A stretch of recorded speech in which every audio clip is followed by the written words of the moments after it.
I think if you're going to relocate an opera or a play in time and place, you have to have some good reasons for doing it. And it's mainly, I think, to remind people that this is a timeless story, not some ancient fairy tale, that it's still relevant to our own lives and situations, and to also to recapture the shock of what these works were like originally. With most classics, we forget that when they were first produced, they had an enormous impact on the audience.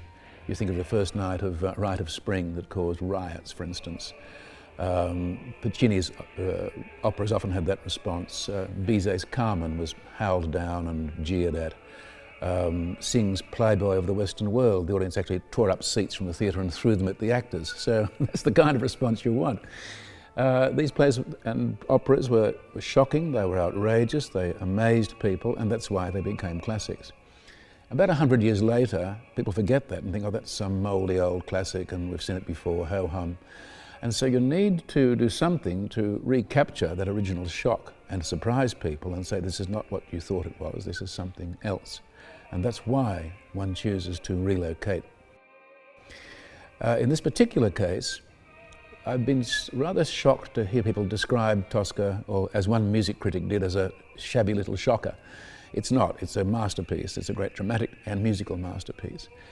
And people need to disregard, talk of it being a melodrama or some sort of musty old story.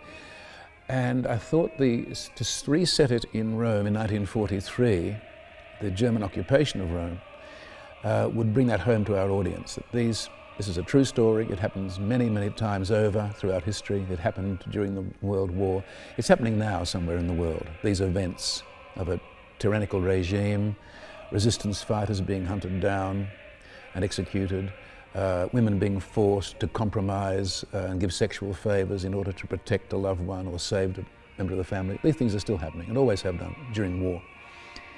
But to relocate it in World War II, that will be in the memory of many of our audience. They've either lived through it, or their family have, or they've seen the footage, documentary footage, movies, books. It's very familiar territory. And hopefully they will then bring that story into focus with that experience of our own lifetime.